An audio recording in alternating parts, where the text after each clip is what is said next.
All right, folks, if we could take a seat for our next speaker.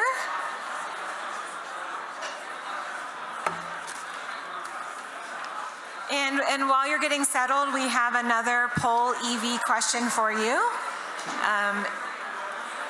In the spirit of positivity, what is right with this picture?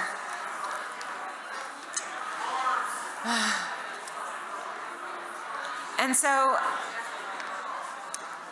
I'd like to welcome to the stage our next speaker, Patrick O'Neill. Patrick is a trained soil scientist and agronomist.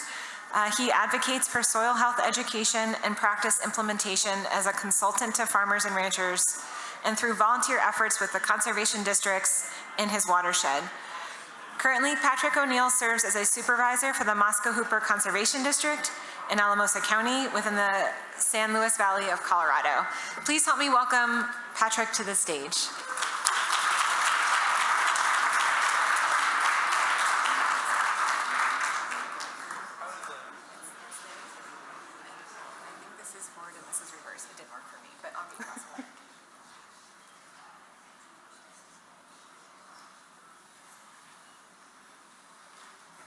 Good morning. I'm testing the clicker. Give me just a moment.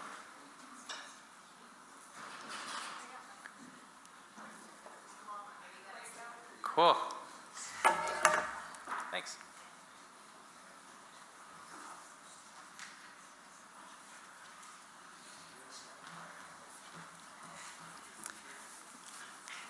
My wife, who traveled here with me today, reminded me to project.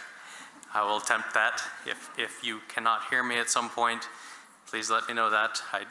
My intent is to be heard and for you to understand what it is that I'm attempting to say. A little bit about where I'm coming in from. I am an agronomist and a soil scientist, as was mentioned. I am a consultant to farmers and to ranchers. That's my day job. That's what pays part of our bills.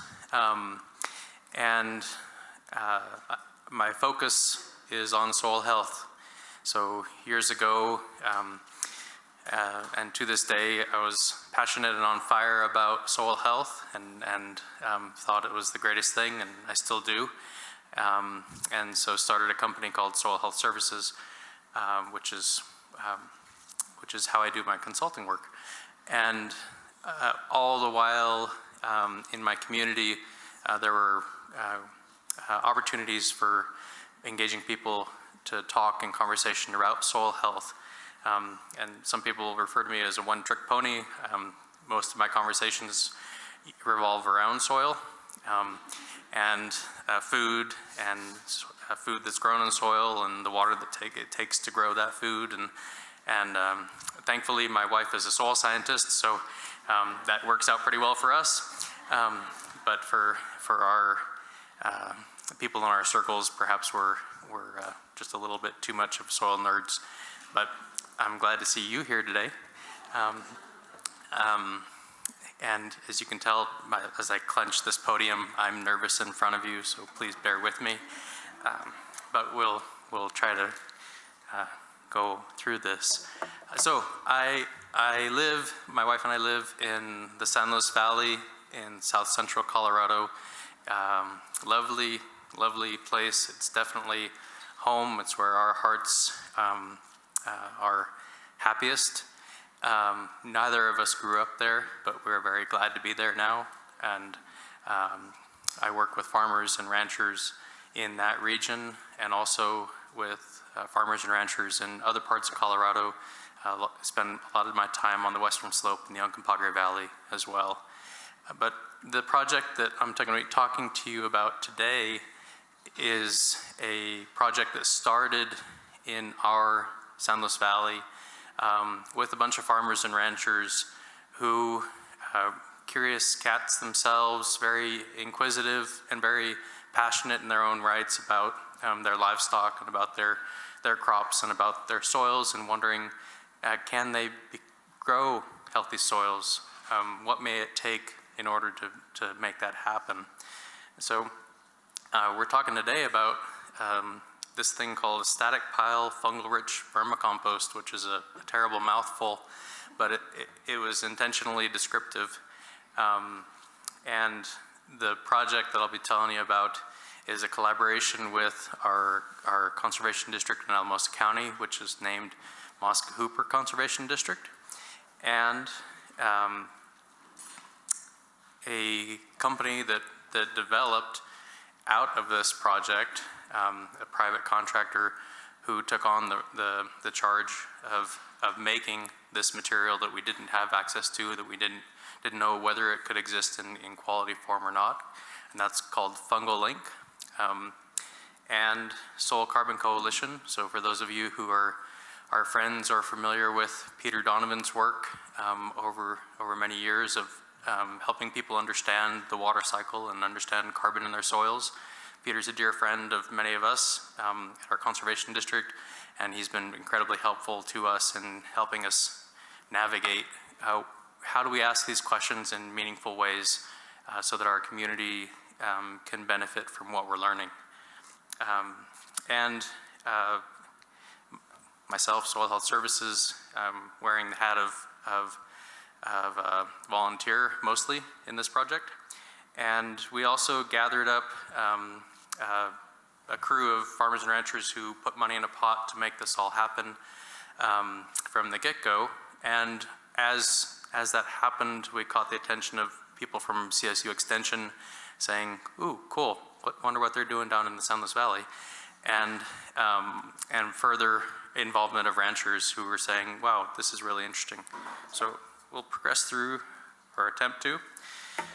So last night, our conference organizers impressed upon me the need to tell you about the San Luis Valley, and that it is a place that may be somewhat different than here.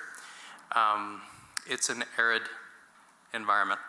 So our rainfall generally is between 7 inches, and that's rainfall and snow all in. 7 inches in the span of a year, all the way up to 10 inches. And so whether that resonates with where you're living and farming, or it's hopefully it doesn't.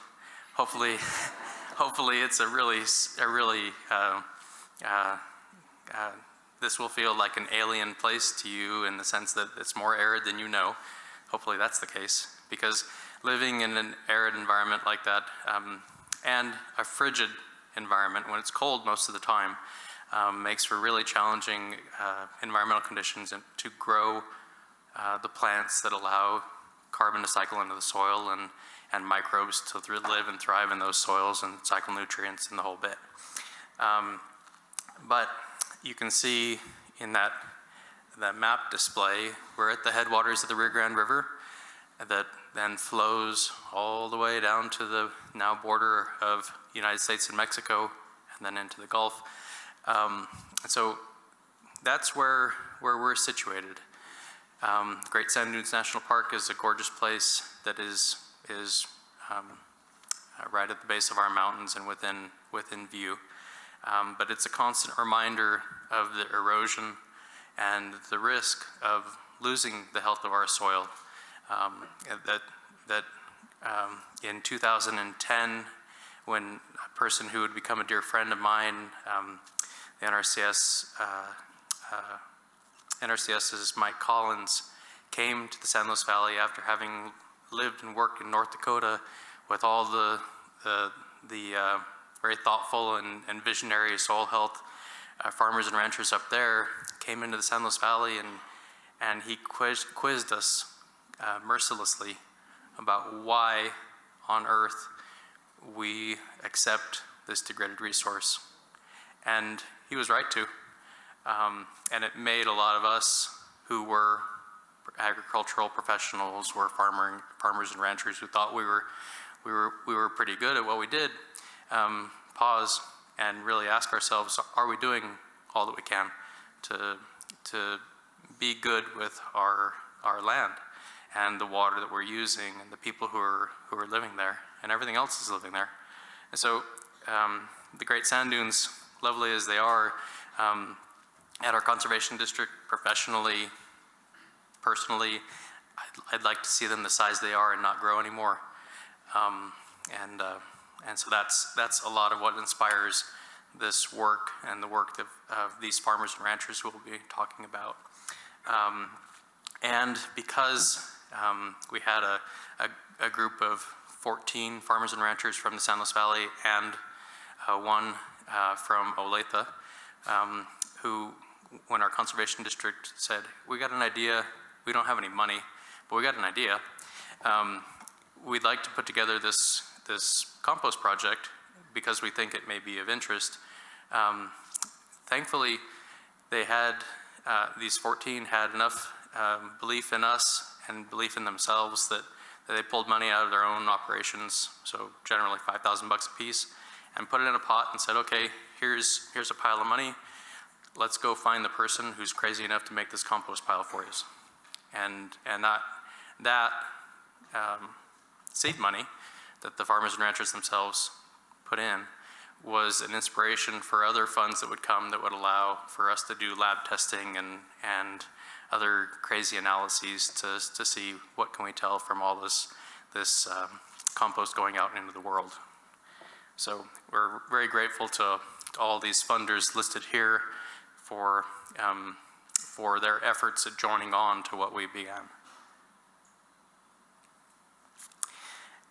And this, again, to refer to my friend Peter Donovan, this is something that he called our attention to. So in the 1930s, 1937 specifically, there was a move from the president, then President Roosevelt, to encourage governors across the United States to have their state legislatures draft legislation that would allow for soil and water conservation districts to develop. And the rationale for this was the Dust Bowl was raging. There was famine in places. There was despair. And we knew that it was going to be necessary, or they knew then, it was going to be necessary to do something different and rather bold that hadn't been done before. These are quotes from this letter that President Roosevelt sent to all the governors. And the things that we hear often, and some people even use this as a tagline if they're soil nerds, and the nation that destroys its soil destroys itself. So that was a famous quote from that letter. But beyond that, this is as true today as it was then in 1937. The conduct of isolated demonstration projects cannot control erosion adequately. Such work can only point the way. I think the same is true when we talk about soil health or when we talk about the ability to grow nutritious foods. We will need to have much broader adoption of these ideas and the practices and the principles that inform them. But beyond that, in order to get to that adoption or that practice, this quote, which was phrased as, why do we need soil and water conservation districts? Why do we need legislation to enable them? Such legislation is imperative, and I added the emphasis, to enable farmers to take the necessary cooperative action. And that's something that we probably emphasize too little in most of our conversations, that necessarily it will be a cooperative effort to learn how do we do these things differently? How do we find the way to produce these foods so that the soil health can be increased and afford to do it, get paid to do it? So that cooperative action, I'm a member of Farmers Union. We have our great Farmers Union folks who are waving to us. Cooperativism is baked into our DNA, and at the conservation district, our conservation district in Alamosa County, we were realizing we don't lack for educational resources to learn about soil health. Our social media streams, our internet searches are awash with it if we ask the question. But what we do lack is for more significant ways of of interacting in meaningful ways and learning from one another. So part of all this effort of talking about fungal compost is also talking about the connection between people and the ability to work together to do something odd or perhaps innovative, and maybe even bold. So in the San Luis Valley and in much of Colorado, we have experienced drought to a severity that most living can't recall within the past 15 years. In 2002, in the San Luis Valley, we had the most severe drought that anybody by then had remembered, where the ditches did not flow on almost all canals that year. And as a result, our landscape is, if it's growing for a cash crop, it's growing under irrigation. So there's an irrigation component to all our cropping systems and to most of our irrigated pasture, well, to all of our irrigated pastures and most of our hay production fields. But what we realized was where we're reliant on pumped water from an aquifer, the wells just wouldn't provide it. There was no recharge in these years of severe drought, and so people had to begin rationing how much water did they have and how much land could they support with that water. And so we saw on our landscape in portions of the San Luis Valley a change from fully cropped circles, 120 acres of a primary cash crop like barley or potatoes, shifting to 60-acre splits where the water demand from those systems could be offset. And that made it so that you could plant your barley in the early spring, and then you could plant your potatoes in May or thereabouts, and the peak demand for water would be offset by about 2 or 3 weeks so that you weren't overtaxing your system, your wells could still keep up. But then the aquifer continued to drop. And so we went from a situation in early 2000s of being able to irrigate all 120 acres that are on the mortgage to irrigate 60 acres that are then having to support the mortgage to, in some instances, irrigate only 30 or 40 acres that can support the mortgage with a cash crop. And so in our valley, we're coming to grips with what is sustainability relative to water, and it's been a very hard transition for many people, especially those who were mindful early and were conservation minded early when their neighbors were not. So they took the hits early. But the 2015 picture there of 3 different crops under the same irrigation system. One farm that I worked with in the Mosca area, they went from having 11 fields to having, because of this necessary diversity of offsetting when the crop would need water, they went from having 11 fields to having 34 fields. And so the complexity of managing these more diverse systems became immense. And it is also part of the learning curve. How do we adapt to be a more diverse landscape, a more diverse cropping system? Even if we are saving on some of the inputs, we may be increasing on how much understanding, how much know-how those farmers and ranchers need to have in order to navigate that system and in order to float it financially. So in our instance, it's become much more complex as the drought has become more severe. And our opportunities of growing soil have actually increased as a result of the severity of the drought in one particular way, and that is because people are having to become more creative about what can they fit into those windows when we are going to have something green and growing as a cover crop.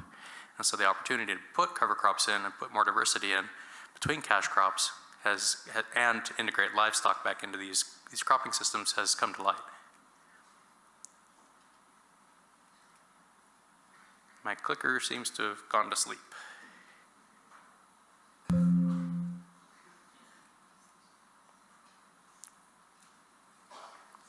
So,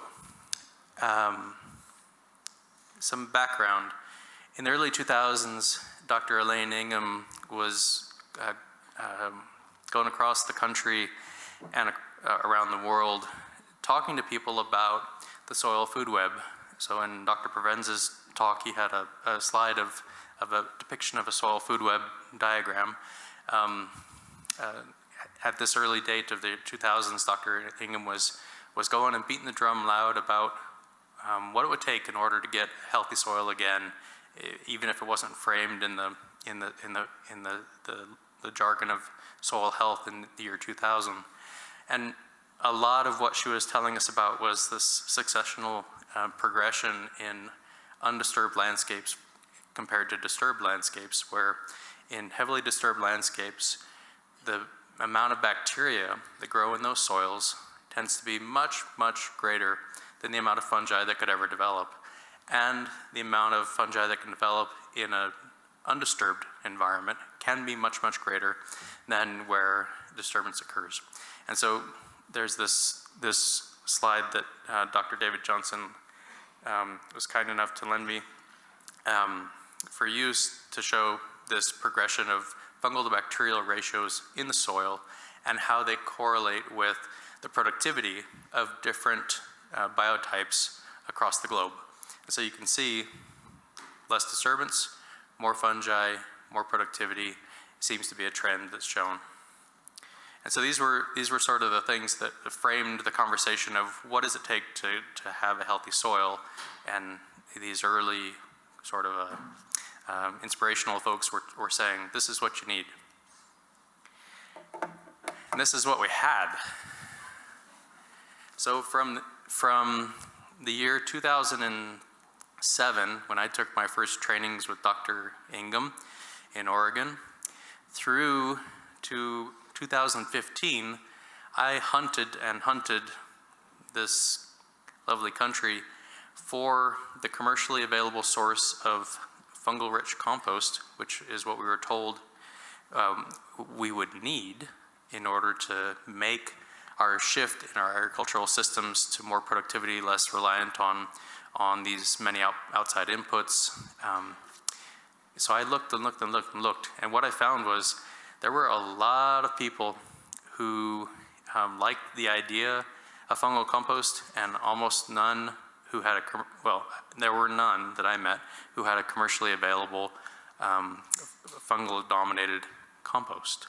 So that was something that was disheartening, because at the same time, the farmers who and the ranchers who I was working with as an advisor to them about the agronomics of their soils were wanting to do something. They were wanting to use compost. They were wanting to use compost teas to make their own stuff and see, can they get themselves off the fungicide treadmill for potatoes, or could they boost their yields while cutting back on their nitrogen inputs on their barley crops.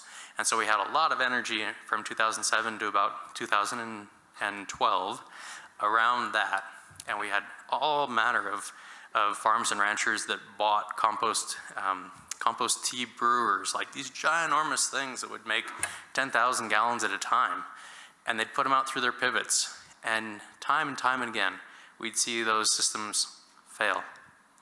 They made compost extract, they made compost tea, and they made it using the compost materials that were locally available, which were inherently bacterial.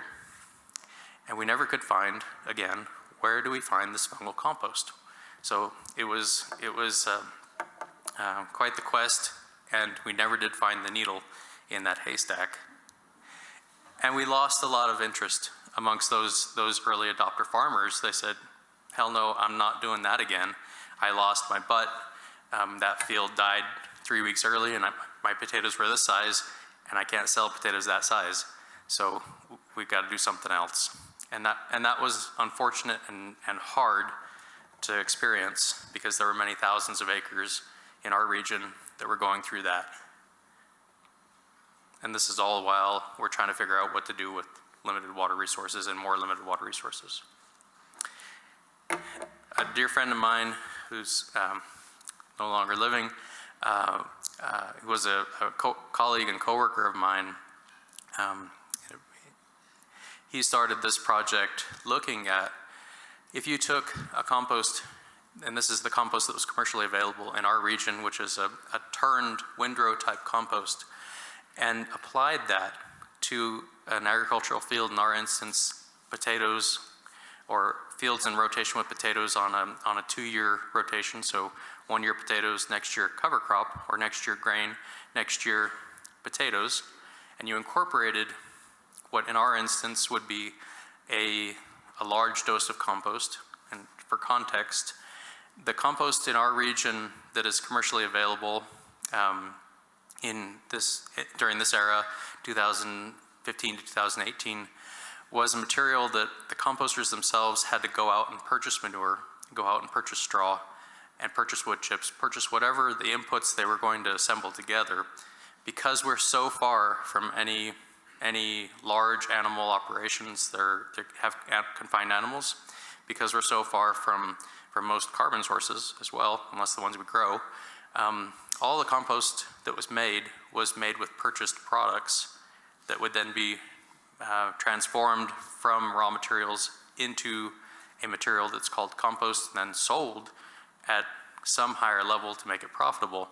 So in our area, it was common for people to spend $75 per ton of turned compost to get it applied to their fields. And so in other regions, perhaps here, the cost of compost is maybe $20, $30, $40, $50 per ton applied.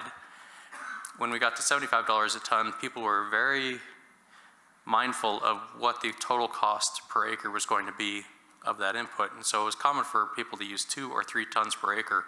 If you go to the really intensive vegetable cropping systems of California, 10 tons per acre per crop cycle, even on a multi-crop cycle per year, is the common norm.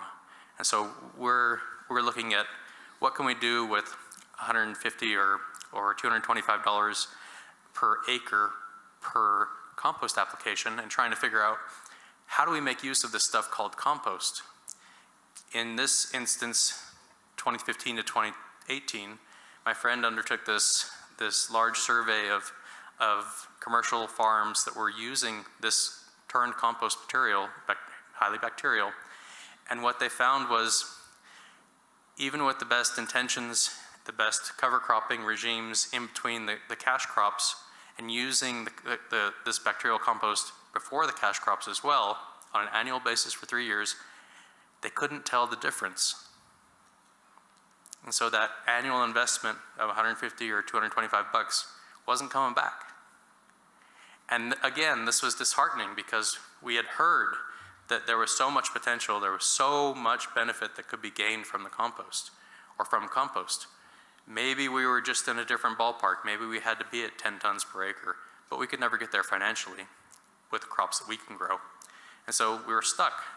And what other agronomists in my region were saying was, man, leave the compost on, somewhere else. Don't use it because it's just gonna drag down on the bottom line. My wife's, she grew up in southern Colorado, so we go back and forth to southern Colorado quite a bit to visit family. And in one of these adventures, I was actually at a conference, and I got to hear Dr. David Johnson and his wife Wei Chin Su present about this kind of from surface kooky way of making compost, because if you go online and you look for Dr. David Johnson's process for making compost in what they call a bioreactor, you will see him lugging these materials into a small bioreactor, and you see the sweat pouring off of his forehead because it's hard work doing the thing that they're attempting to do. All that said, I got to hear their presentation at an organic farming conference in Albuquerque many years ago, and I was intrigued. And I was intrigued because this is the vessel that they made their compost in. This is a static pile compost that's goes through a thermophilic phase, so a hot process where it heats up the few days after it's mixed together, and then it cools off rather quickly after that, and then so it was different than anything I'd seen before. But what more different than anything, more intriguing than that, were these results that were presented. These are from Dr. Johnson's slide deck, and again, I asked him, can I borrow them and use them in these presentations? He said, sure, no problem. What he's showing here is when he attempted in pot trials to take different mixes of media and grow plants in them, and using compost of different sources, growing medias of different types, Miracle-Gro and you know, all that kind of stuff, all the way to the static pile compost and to turned composts. What he tried to do was understand what is driving plant growth. And so he asked the traditional questions: is it nitrogen? Is it N? Is it P? Is it phosphorus? Is it K? Is it potassium? And he couldn't get those correlations. He couldn't get those lines to match up with what was actually showing in the growth, the above ground growth of those pots. And then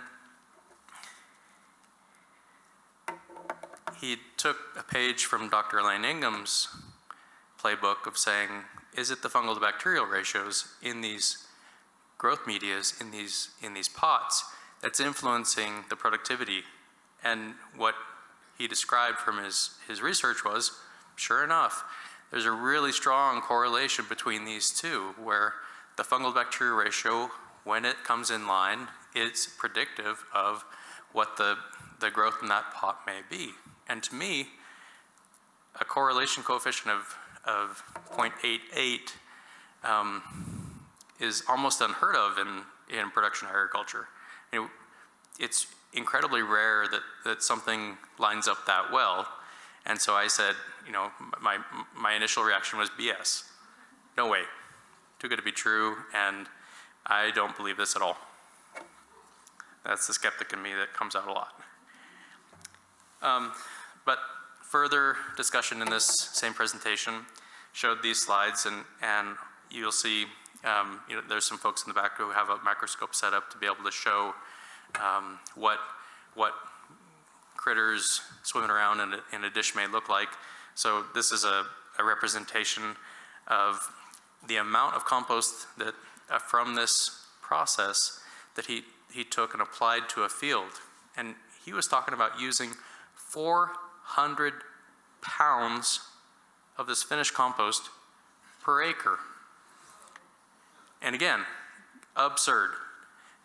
How could you ever make anything like that work? And so my initial reaction was consistently this: absurd, BS, no way. And then there was something else in me that said, but what if? But what if? And so in these travels to southern New Mexico where Dr. Johnson lives, in one of those instances in 2018, I reached out to him and said, hey, can I buy you a cup of coffee? And can I ask you these questions? I live in a frigid environment. I live in a place where we don't get much water. It's not like Las Cruces. So in Las Cruces, it doesn't freeze very much. In Alamosa, in the middle of winter, it can get to -30 and stay that way for successive nights, for 3 or 4 or 5 nights. And so we knew taking what is inherently a long composting process, so this static pile process takes 1 year to complete, from when you mix everything together to when you have a finished product. And it's a very wet process. It's somewhere in the range of 65 to 70% moisture. If we attempted that in the lovely outdoors, bright sunny San Luis Valley, we would have a very large ice cube not long into our process that wouldn't thaw out very fast. And so we knew there was going to be some adaptation to their original process that we were going to need to make. And that's where those conversations of, what about this, what about this, how about this idea, many email exchanges, many telephone calls, many trips down to Las Cruces to, while visiting the family, stealing away to talk about compost and soil. Dr. Johnson and his wife were incredibly gracious and very patient with me, and because they hadn't had anybody else, even though they traveled the world for years, literally, telling people about this, they hadn't had anybody actually step up and say, we want to take this on and do it in a big way. And that was my intent. I did not want to make a single pile in my backyard and then sing the praises of my backyard's pile. But I did want something available to the farmers and ranchers that I was working with, and what would that look like? What form might that take? In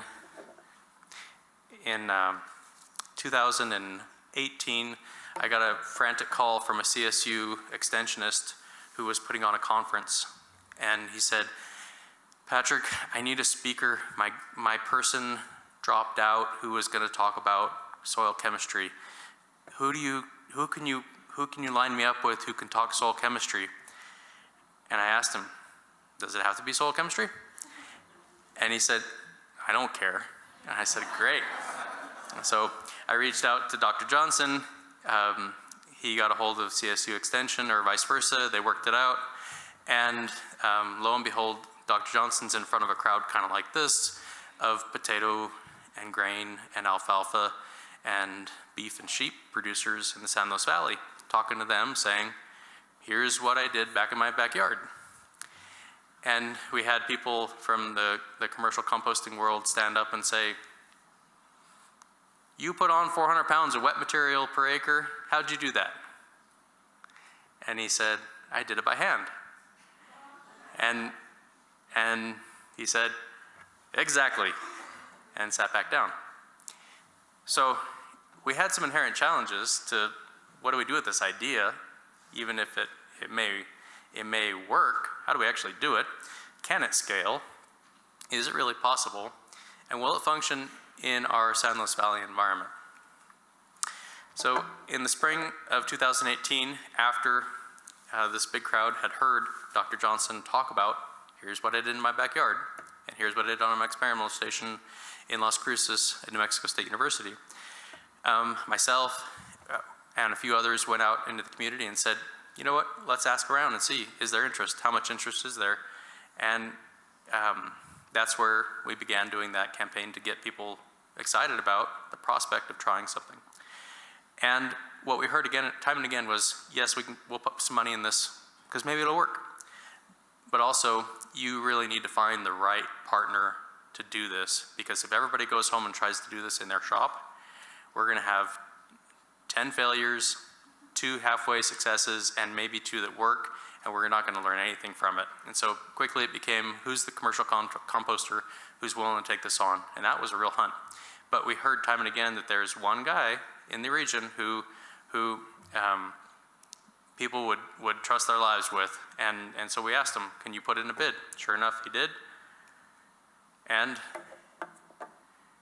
he took on the project of building a structure that would keep the cold out, enough of it to where it wouldn't freeze solid, figuring out all the logistics of the machinery, the process flows, the mixing, the temperature cycling, all the things that would be necessary to try to recreate in a large scale what Dr. Johnson had done on a very small scale. And so this is like a 140 by 60 foot greenhouse hoop house structure that was built for this purpose, for this project. And it was contained within massive 3x4 straw bales with passive aeration of these chimneys that were developed. So all these things going together to make this material. We didn't know if we'd done it right or if we'd done it well. So we started testing midway through this year, and what we determined was, sure enough, this compost is moving in a way different direction than anything we ever turned with active aeration and a bacterial compost. We started having spikes that were climbing, or not spikes, but we had higher levels of total fungal biomass again and again and again, and building on each successive testing. And so we said, hey, this is a good indication that something good's happening, because we never see this in any other kind of compost we've tried to make. So we still had the question, is this stuff pixie dust? Or is it some sort of real deal catalyst, a biostimulant, an inoculant? We're not sure exactly what it might be, but might it be something? The commercial composter, whose name is Dave West, he lives in Jaroso, that's where he does his operation, way farthest end of San Luis Valley you can get, because a mile away is New Mexico. He's the one who bulked up this compost and made it, and then he's also the one who figured out a way to get it to carry through a machine so that it could be spread at 400 pounds, in this instance, per acre. This is 2020, leading up to 2020 crop year.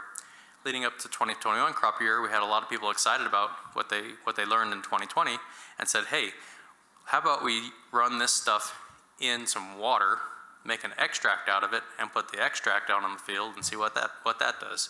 And that's where we had an additional 7 or 8 farmers and ranchers file in and say, hey, we want in on this too. And that's where they're using ultra low, so between 3 and 50 pounds of compost per acre applied in an extract. So under the hat is my wife, who is very helpful, along with kids and friends, in gathering data about what did we learn, what did we get. And we did a lot of digging, and a lot of observing, a lot of recording. And what we saw in one instance, so this is in Cotopaxi, in the mountainous region between Slide and Canyon City. At one ranch, this is a very beat down pasture that had been plowed many years before, and the rancher never could get anything to grow here. Literally, he had tried and tried and tried, seeded many different cover crops of different sorts, seeded different pasture mixes. Nothing would ever take. It would just come back with annual weeds that were the wrong kinds of feed for his crop or for his cattle.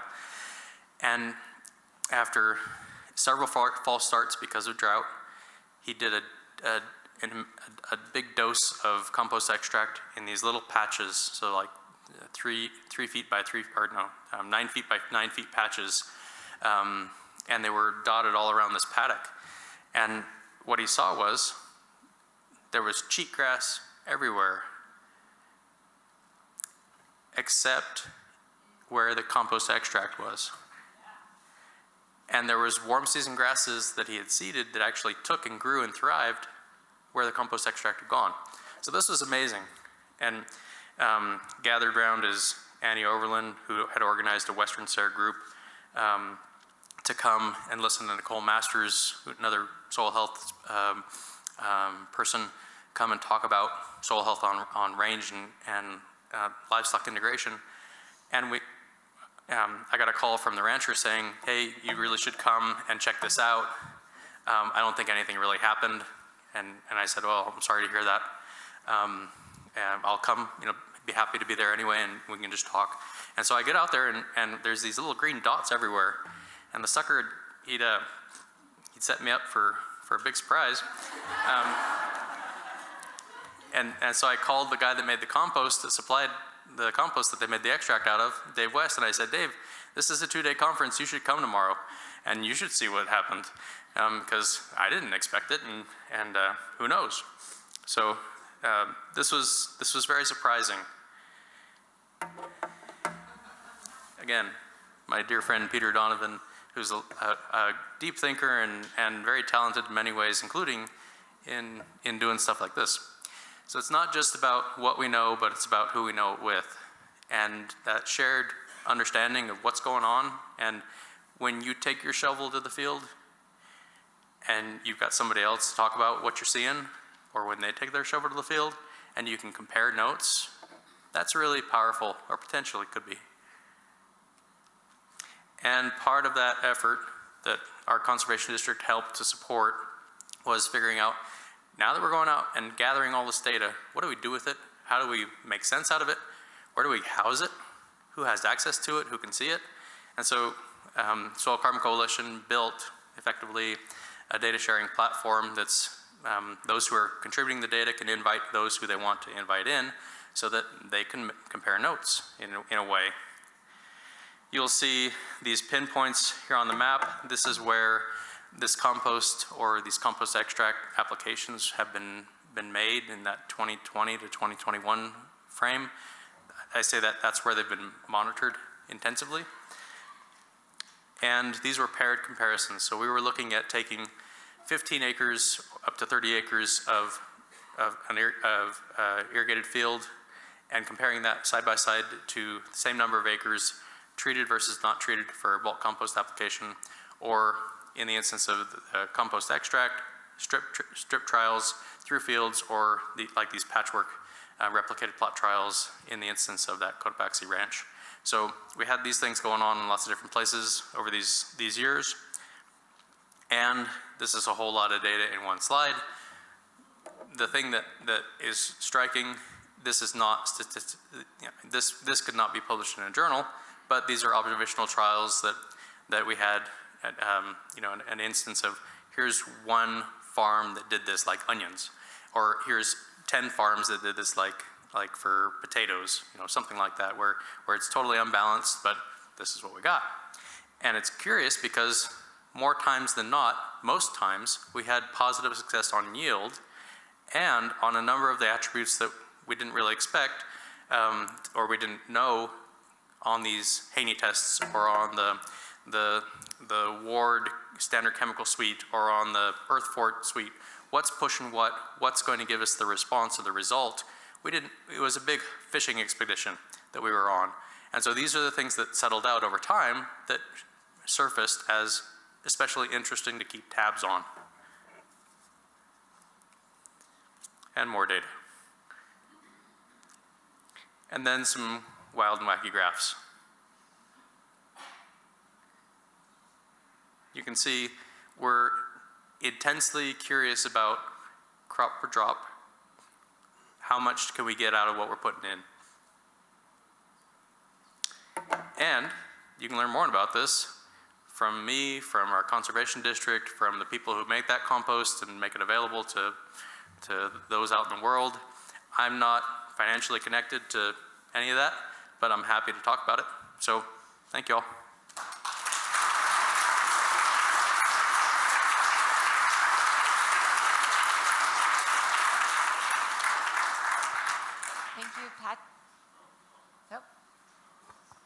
Thank you, Patrick. We'll get this question up on the screen, but one of the questions that came in from the audience is, can you give us a deeper understanding of what is in the compost? Do you inoculate it, or question marks? Sure. So the compost, this initial pile that was made with straw. We were careful to test the straw for persistent herbicides to make sure we weren't creating a problem for whoever's going to use this compost after. So there were straw materials. There were some cattail hay, some old cattails that the farmer had gone out and baled up. Sheep manure. In different years later, since then, they've gone to cattle manure, sheep manure. The ratios, the rough ratios, I think are 30-to-1 on starting materials that they were attempting. And the wetness was probably the most critical factor, making sure it was wet from day one, because if it wasn't, it was never going to get wet in any rational way. So the starting materials may not be the most critical component of the process. I think it's more the process itself that distinguishes whether the fungi can develop. It is a vermicomposting process, so after the heating phase, there's an introduction of composting worms after it's cooled to below 85 degrees Fahrenheit. And so it's not just a fungal compost, it's also a vermicompost, which has its own unique features that are additive. Okay, thanks.